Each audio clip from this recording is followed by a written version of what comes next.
Voici quelque chose qui s'est passé dernièrement. Est-ce qu'il y a un enfant qui avait tué quelqu'un avec un moto et d'ici? Il peut se lever. Celui qui était en moto, qui a fait un accident et qui est en prison. Où est ta femme? Est-ce que ta femme peut venir ici?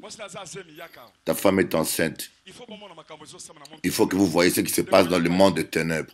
Mon frère vient aussi. Amen. Mes frères, vous allez voir des choses étonnantes. Mon frère, mets-toi debout ici. Que sa femme mette bien son pagne et soit à côté. Elle s'est habillée comme une femme enceinte. Elle est enceinte. Amen. Cet enfant que vous voyez est marié avec cette femme. Et il a doté. Maintenant, cet enfant conduit le moto. Un jour, il conduit son moto. Il a eu l'impression que ses yeux sont fermés. Quand il a ouvert les yeux, il a vu un homme qui est tombé, habillé en cravate et veste. Et tout le monde dit, tu as tué quelqu'un, tu as tué quelqu'un. Mais il s'est dit que mais je touché personne.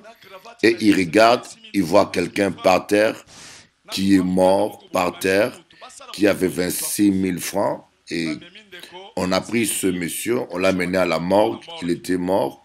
Et ce jeune homme a été amené en prison. On l'a mis en prison, ce jeune homme. Et on m'a dit à moi, mais ton fidèle a tué quelqu'un. Et il a dit, non, amenez-moi cette femme-là, sa femme. Et on a prié pour sa femme. Et la femme va avouer qu'elle et sa maman, ils ont pris leur grand-père qui était mort, qui avait 108 ans, dans le monde spirituel, et ils l'ont mis sur le chemin pour que son mari puisse le tuer par moto. Et on a pris ce corps qui était mort, on a mis dans le morgue, et à la morgue, le corps a disparu.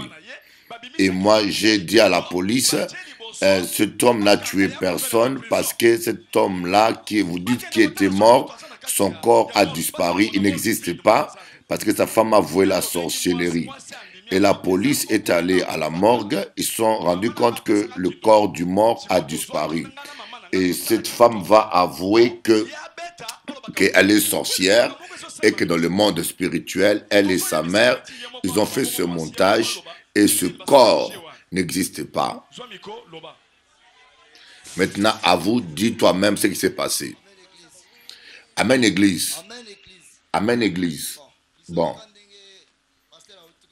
Comme le pasteur Vlad dit, moi, c'était le 6 octobre. Dis directement. J'étais sur le chemin de Kimwenza et je vis quelque chose comme un drapeau venant du ciel. Quand j'ai dit Jésus, et je vois devant moi quelqu'un qui est tombé. Et je me suis arrêté en moto. Je me suis dit, mais cet homme-là, est-ce que je l'ai touché ou bien on l'a envoyé pour que je le touche? Il y avait beaucoup de monde et tout le monde dit que j'ai tué quelqu'un et on m'a arrêté et on m'a amené à la police. Et quand j'arrive à la police, on m'a dit, la personne que tu as tuée en moto habite à Kaouka. Je suis allé en parquet. Et en parquet, on a dit on fera l'enquête pour savoir où cet homme habite. Quand ils sont allés faire les enquêtes, comme on a donné le numéro, le jeton de la morgue, ils sont allés à la morgue, la personne n'existait plus. On a dit, le magistrat a dit, attendons 14 jours. Peut-être que les gens viendront.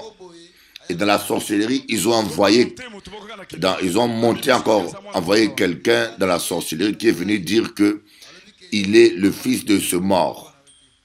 Cet homme-là, il a dit que c'est moi qui ai tué son père. Moi, j'ai dit, je n'ai pas tué ton père. Et le magistrat a dit, vas-y, donne-nous des preuves que tu es le fils de ce mort. Au bout de 7 jours, le monsieur a disparu. Et on m'a mis en prison. Et quand le pasteur est intervenu, on m'a libéré de la prison.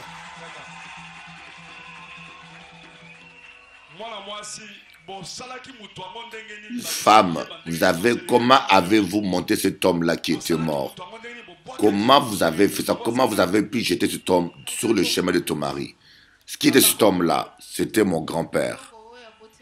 C'est mon mon grand-père qui a le père de ma mère, il est déjà mort.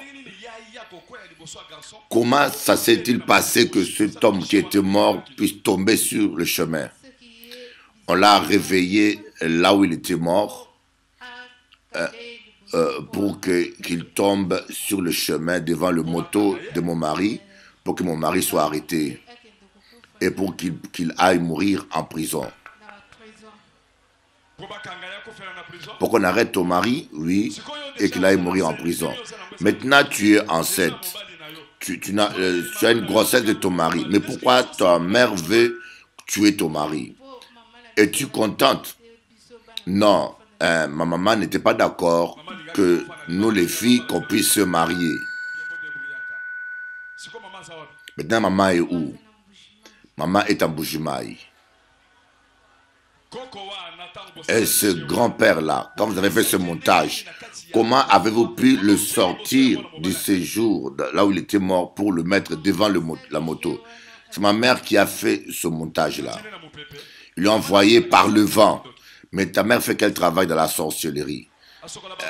Elle lave le corps des morts. Donc son travail, c'est de laver le corps des morts. Et toi, quel est ton travail? Moi, dans la sorcellerie, je suis un sentinelle. Amen. Dis, lève tes mains et dis, il faut que ces choses soient développées. Lève bien tes mains et dis, il faut que ces choses soient dévoilées. Amen. Est-ce que maintenant tu veux continuer avec la sorcellerie ou tu aimes ton mari? Est-ce que tu veux continuer avec la sorcellerie avec ta mère ou tu aimes ton mari? J'aime mon mari. Petit, viens. Hein, ce petit jeune homme-là, il est aussi beau. Il est tout petit. Petit, tu veux que je prie pour ta femme pour que tu la reprennes? Ah, pasteur, quand tu vas prier pour elle, tu me diras tout ce qu'il faut que je fasse. Comme tu m'as fait sortir de la prison, ce que tu me diras, c'est ce que je ferai. Applaudissez le Seigneur pour la réponse de ce jeune homme. Comme il s'est repenti, il faut que nous puissions la délivrer. C'est comme une maladie. Applaudissons Jésus, il faut qu'on délivre cette femme de la sorcellerie. Amen. Il est Dieu, Jésus. Regardez une personne qui était dans une prison. Il y a beaucoup de gens qui ont fait des accidents montés dans la sorcellerie. Est-ce que quelqu'un suit? Un jour, j'ai prié la nuit et j'ai vu qu'on me faisait un plan. Les sorciers ont mis une voiture devant moi pour me tuer. Et j'ai prié et le matin, j'ai pris la moto et je marchais avec mon diplomate avec d'argent. Et je roulais, arrivé quelque part, j'ai vu un camion qui venait en grande vitesse pour m'écraser. Et j'ai freiné.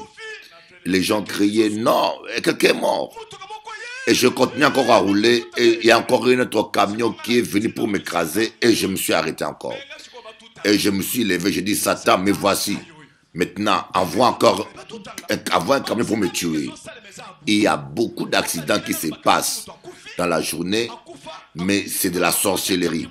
Imaginez-vous que quelqu'un qui était déjà mort, il avait mis un métal sur son pied, une gris-gris dans le pied pour qu'il ne puisse pas mourir. Il était mort à 108 ans.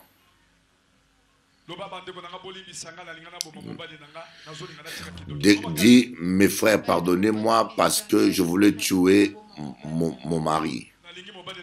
J'aime mon mari beaucoup. Pardonnez-moi.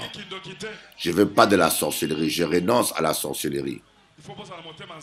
Il faut que vous ayez un cœur de Dieu. Quand quelqu'un se met devant tout le monde et demande pardon, il faut accepter. Celui qui refuse de la pardonner, lui aussi est un sorcier. Demande pardon. Mes frères, pardonnez-moi. Je suis votre sœur. Abandonne la sorcellerie. Abandonne la sorcellerie. Dites fort, abandonne la sorcellerie. Est-ce que tu entends? Oui. Est-ce que tu renonces? Oui, je renonce. Mon frère, embrasse ta femme, fais-lui un bisou.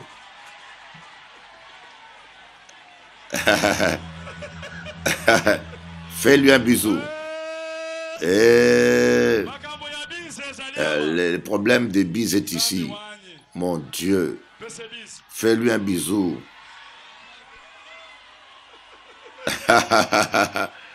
Oh, mon Dieu. Tu as honte. Mais comment elle est enceinte? Elle a comment elle a eu cette grossesse-là? Maintenant, tu commences à avoir honte. Alors, fais-lui un bisou. Tu me demandes pardon. Donne un bisou à ton mari.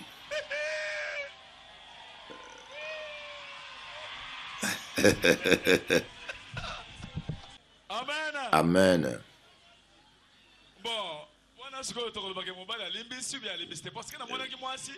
Est-ce que le mari a pardonné ou pas? Parce que la femme est allée avec sa bouche faire un bisou, mais le mari ne veut pas. Les minutes passent. Moi, je dis tout ce que... je dis tout ce que je dirai, tu diras, je ferai. C'est pour cela que je ne fais pas un bisou. Pourquoi tu ne fais pas un bisou? C'est moi qui dis, fais-lui un bisou. Tu l'as fait tuer superficiellement. Amen. Asseyez-vous en bas. Le bisou viendra.